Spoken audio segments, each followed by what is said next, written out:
You're listening to Free Mama Radio, where we believe you can have both a successful business and show up as the mom you want to be. I'm your host, Lauren Golden, a mom who built a full-time income working part-time hours. Now, I help other moms like you learn how to work from home on your own terms, take control of your schedule, and make more money so you can live a totally awesome, guilt-free life. I am on a mission to make sure that no mother has to choose between family and financial stability. So if you've been wondering, can I really have it all? This podcast will give you the answers. I'm excited to be here. I've actually known for a few days what I wanted to talk about with you guys today, and that is this concept of being coachable. And this actually first came up last Thursday. We left Estes Park, Colorado. We're on this 6-week RV trip, if you didn't know. We did this last summer. For those of you who don't know the background, this actually started as something that my husband and I thought we would do. We were talking about it before we even got married. We thought we'd do it when we retired.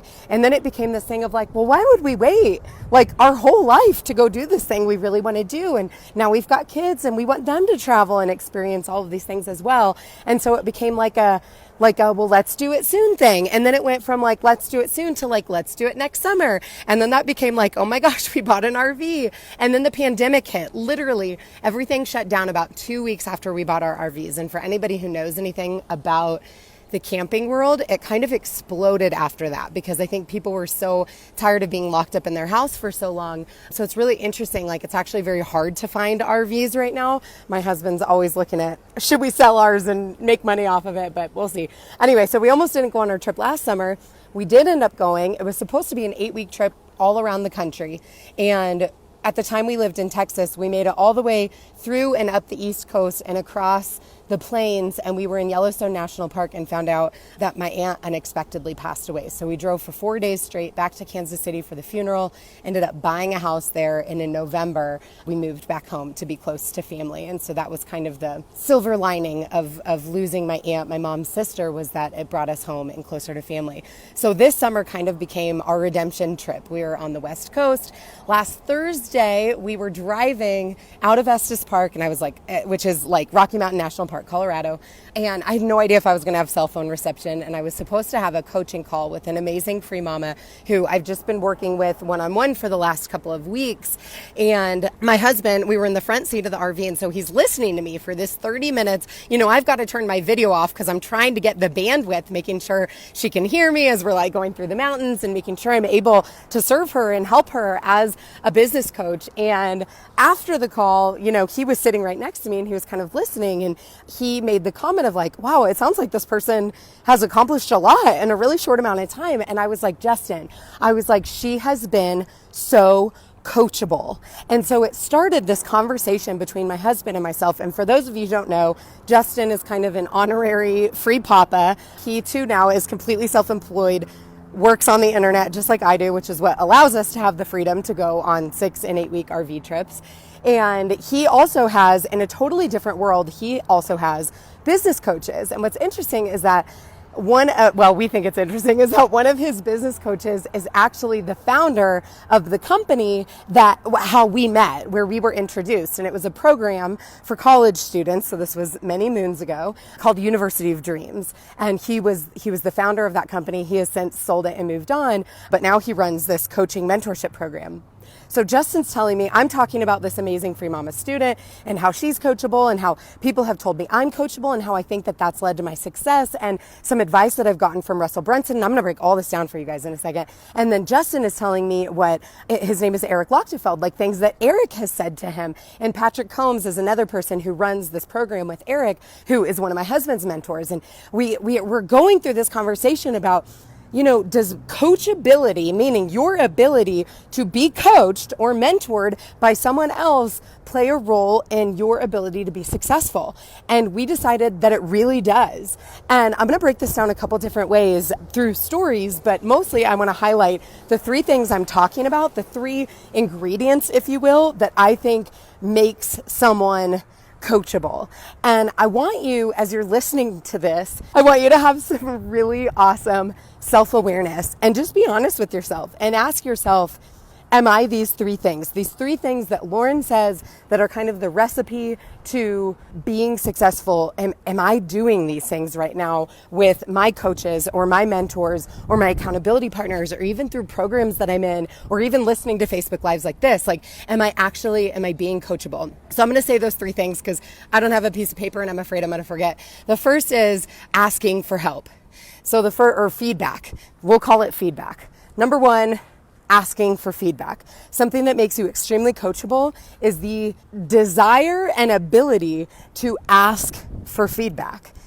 That requires being proactive in and of itself, right? Like, you have to be proactive if you're going to ask for feedback. If you're just constantly sitting back waiting for someone to tap you on the shoulder and hold you accountable and say, hey, like, where can I jump in and solve all this stuff for you? You are not being coachable. There is a proactiveness to them where you are seeking out that support and guidance from the person that you've identified as someone who has already done the thing you want to do, which is one of the things I look for with a coach or a mentor, is like, has this person already achieved the thing that I'm trying to achieve? So the first is asking for feedback. The second thing, and we'll go deeper, the second thing is receiving feedback. That is not the same thing as asking for feedback. Number one is being proactive and having the courage and the self-awareness, both of your business plan or your goals or what has you stuck, to seek out that feedback or those answers from your coach. The second is the ability to receive it. Are you taking things personally, or are you taking it as constructive criticism? Are you, sitting on it, or are you actually receiving it? And with a spirit of growth and expansion and opening up your mind. And I actually, as I'm talking about this number two, receiving feedback, that doesn't always mean that your coach is right. Like, just because your coach has done something, it doesn't mean that that's the only way. I remember one time when I was working with Liz Benny, I think this only happened twice in the year and a half that I worked really closely with her. I think it only happened twice, but there was one time where she gave me advice and I received it. I heard her. I listened to her. I marinated in it for a minute, and I still went back to her and I said, this doesn't feel good. My gut is telling me that while this might be good advice in general, it's not the right advice for me, or it's not the right next step for me. And I remember the first time that I did that, and that took courage, by the way, because your coach's job isn't to just give you the plan and you just follow blindly, right? A part of working with a coach is growth, and it's learning to tap into your own insight and your own intuition. And a good coach will help bring that out in you. And I remember Liz's response. It was so short. It was like, Lauren, your gut is never wrong. Trust your gut. After she had just poured into me all this advice, all these next steps, and she's like, cool, good, go with what you're thinking. And I was like, cool. So number one, to be coachable, you're asking for feedback. Number two, you are receiving, not just listening, but you are hearing, internalizing, and receiving the feedback, not taking things personal, not thinking that you're wrong or you're stupid or any of these things that, especially I've realized as women, we like to say about ourselves that are very counter coachable. They're harming us more than they are supporting us. And then the third is implementing the feedback. And this, I think actually, really they're all hard in their own way, but implementing the feedback, I think for a lot of us is the hardest, because that is the part where our own junk, our own limiting beliefs can get in the way. It's cool, I can have the plan, I can have the idea, I can understand the next step, I can be clear on my goal, and I can still choose to do nothing. And my coach isn't going to fix that for me. They're not going to do it for me. They're not going to do the action step for me. And this is what my husband and I were really talking about on that drive, is the reason this Free Mama has out the gate is she did those three things so fast. It was we met. This is where I'm at. This is where I need help. Cool. This is the feedback. Cool. I'm receiving the feedback. I got it. Cool. And then the implementation, it was a full on sprint, ready to go. Yes, this feels good. It's in alignment. I'm ready to go. I'm done with the excuses. I'm ready to take action, and I'm implementing. And so that it was the combination of the three that made her coachable, that made her go from literally nothing, I think 3 weeks ago, I think we've only spoken 3 times, nothing 3 weeks ago to now she is like a quarter of the way through building her course. She has exceeded her expectations in terms of what she thought she would sell her first round of people into the course while she's building it. She's already working on an upsell for the future of the product to build out a value ladder. And 3 weeks ago, this was an idea that she had been sitting on for over 9 months. And so it's like, wow, what does it take to get to that level of coachability? And I think it's a couple things. I think, first of all, I think the first thing is the coachability, right? Like, we have to have the self-awareness that we have to be proactive and ask for help, meaning we don't expect our coach to be our savior. We expect them to be our cheerleader, our sounding board, a partial strategist, accountability. And honestly, the biggest role they can play is holding up a mirror, because we all really know so much more than we think we do. And so again, a good coach is really going to help you bring that out in yourself and then prepare you for that third phase, which is where you actually implement the things that you guys are working on, that next step that you want to take. So self-awareness is extremely important. The other thing, and my husband and I talked about this was the case with him with his coach. This was the case with this particular free mama. This was the case with me every time I've hired a coach, but especially the first coach, is like, you have to be ready. You have to be to a point. A lot of people ask me, when do I know I need a one-on-one coach? You got to be clear on your goals, but more than that, you have to care so much about trying to do the thing and doing the thing than you do about not doing it. Does that make sense? Like, you have to be to a point where enough is enough. I am done messing around with this. This isn't a hobby. This isn't an idea. Like this, I have to do this. Because that fear of failure is absolutely nothing compared to the fear of regret of not actually trying to do this thing. And I think when you have that level of hunger and you bring that to any type of coaching program, like, you can't fail. You can't fail. You won't fail. If you have a good coach, they will not let you fail. There will be challenges. There will be quote unquote failures or mistakes, but you will not fail when you're at that level of self-awareness, of being ready, and then coachability. So I want you guys to, again, think about that for a second. Ask yourself, like, have I actually been coachable, or am I learning? Nothing wrong with learning, by the way. I watched every webinar on the internet in the year 2014, all of them. I'm not kidding. If someone was running paid traffic to a webinar, I watched it. But the lie that I told myself back in 2014 was that, like, there was just one little secret sauce. Like, as soon as I hear that one thing that I don't already know yet, then I'm going to be ready. Like, then I'll have it figured out, and then I'll be able to get started. And that's a lie. It's just not true. So you have to have those three ingredients to be successful. That's my advice for you if you're considering working with a coach. And if you are working with a coach and you're not getting results, it could be that you hired the wrong coach. But what I would do first, because I believe in extreme ownership, is take a look inward and ask yourself, am I actually being coachable?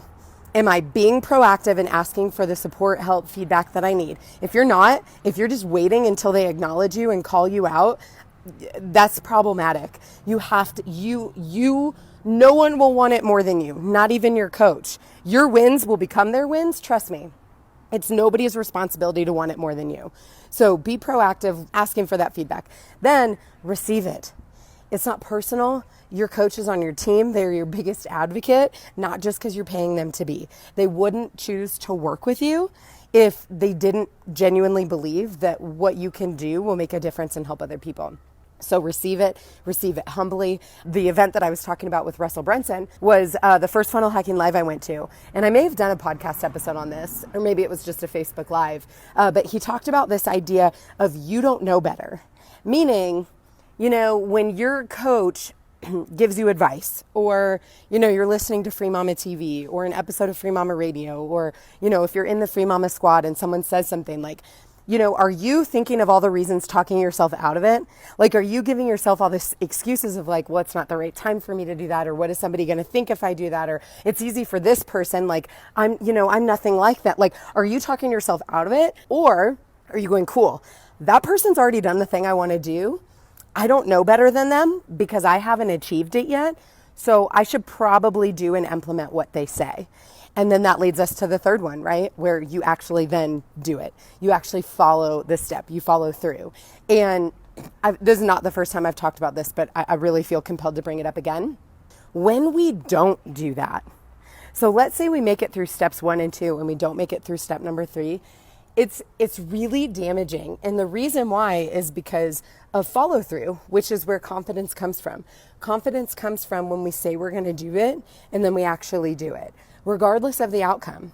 And so if you're halfway coachable and you're asking for the feedback and then you're listening to the feedback and you're receiving it, but then you're not actually implementing the feedback that you've received, this new game plan, strategy, whatever it is, that's actually really damaging because you've almost chosen to let yourself down. Now, the flip side of that is when we do set that plan and then we choose to implement, again, regardless of the outcome, that's when confidence builds because it's that process of following through and doing what we said we were going to do. So it's really, really powerful, you guys. These 3 steps work all together. They will make you coachable. If you are coachable and you are working with a coach, mentor, accountability partner, taking a course, following instructions, doesn't matter. But if you learn how to do these 3 things, I believe that you will be successful. So I hope that this spurred an aha for somebody who needed to hear it today. I hope that you have the courage to get out of your own way. I hope that you start to implement so that you can build your confidence, because with more confidence, you will be able to do even harder things.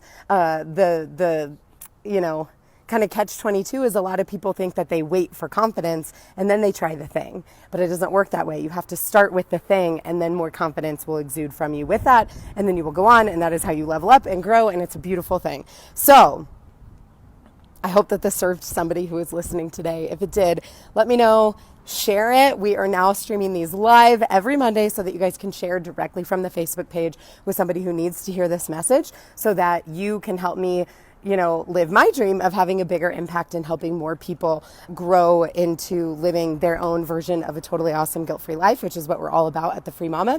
You can also take a screenshot, share it with me on social media. I hope you have an amazing rest of your week. If you need anything, do not be a stranger. Make sure you join our Facebook group.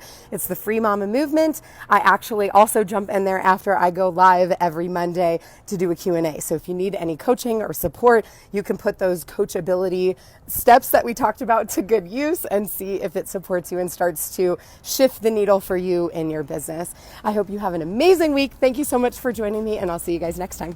I hope you enjoyed this episode of Free Mama Radio. Don't forget to check out FreeMamaTV right here on YouTube for hundreds of how-to videos and interviews to help you start, grow, and scale a virtual business from home. If you want to join a community of tens of thousands of moms just like you, make sure you join the Free Mama Movement group over on Facebook. And lastly, if you want to learn more about how we can do this together, work to achieve your goals, and make you our next success story, check out my free training at thefreemamamovement.com. I'll see you next time.